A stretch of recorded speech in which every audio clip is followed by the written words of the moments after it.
এখন আমরা এসএসসি যে পরিমিতি আছে, পরিমিতির একটি অঙ্ক আমরা একটু দেখব, খুবই গুরুত্বপূর্ণ একটি অঙ্ক। অঙ্কটি হচ্ছে একটি সমদ্বিবাহু ত্রিভুজের সমান সমান বাহুর দৈর্ঘ্য 10 মিটার দেওয়া আছে এবং তার ক্ষেত্রফল দেওয়া আছে 48 মিটার। বের করতে হবে ভূমির দৈর্ঘ্য কত। তো যারা আমাদের ফেসবুক পেজ থেকে দেখছো তারা অবশ্যই পেজটি ফলো দিয়ে লাইক কমেন্ট শেয়ার করো, আর যারা আমাদের ইউটিউব থেকে দেখছো অবশ্যই চ্যানেলটি সাবস্ক্রাইব করে আমাদের পাশে থাকো, তাহলে এই ধরনের অঙ্ক খুব সহজেই তোমরা পেয়ে যাবে। এখন একটু আসি, একটি সমদ্বিবাহু ত্রিভুজের সমান সমান বাহুর দৈর্ঘ্য এটা দেওয়া আছে, ক্ষেত্রফল দেওয়া আছে আর ভূমির দৈর্ঘ্য বের করতে হবে। আমরা জানি সমকোণী ত্রিভুজের একটি সূত্র আছে, আর দুইটা বাহু যেহেতু সমান আর ভূমি হচ্ছে ভিন্ন।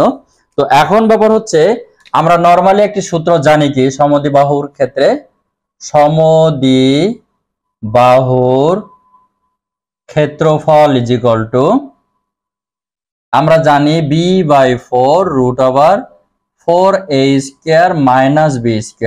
এই বিটা হচ্ছে সমান যে দুই বাহু তার বাকে মানে তার বাইরেরটা অর্থাৎ তার পরেরটা, অর্থাৎ ভূমি বলা যেতে পারে, আর সমান যে দুই বাহু সেটা হচ্ছে এ। এখন আমরা একটু ধরে নিলাম, মানে ধরি ভূমি ইজ ইকুয়াল টু কত, ভূমি ইজ ইকুয়াল টু বি, এই যে বি ইজ ইকুয়াল টু কত, আর সমান যে বাহু সমান বাহু ইজ ইকুয়াল টু এ সমান 10 মিটার।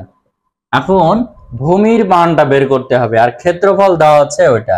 তো এখন আমরা জানি যে সমবাহু ত্রিভুজের ক্ষেত্রফলের সূত্র হচ্ছে এটা, যেখানে এ হচ্ছে সমান সমান বাহু আর বিটা হচ্ছে ভূমি। এখন এই যে ক্ষেত্রফল দেওয়া আছে 48 আর b/4√, এখন এই বির মান কিন্তু ভূমি, অর্থাৎ এই মানটা আমরা জানি না, বের করতে হবে। আর এর মানটা আমাদের দেওয়া আছে এই যে 10, আর এই যে b²। এখন এখান থেকে ক্যালকুলেশন করে, যেহেতু আমাদের এই বড় অঙ্ক, ক্যালকুলেশন আমি পুরাটা আর করবো না, এখান থেকে ক্যালকুলেশন করে এই যে এর মান আমরা বসালাম, তাহলে বাকি আছে শুধুমাত্র বির মান। এই যে বির মান, এই বির মান ইজ ইকুয়াল টু আমরা পাবো, ক্যালকুলেশন করে পাবো হচ্ছে 12 বা 12। এটি হচ্ছে ভূমির মান। এই যে ভূমি ইজ ইকুয়াল টু কত, তাহলে ভূমি ইজ ইকুয়াল টু 12, আর এটি হচ্ছে এই অঙ্কের মান।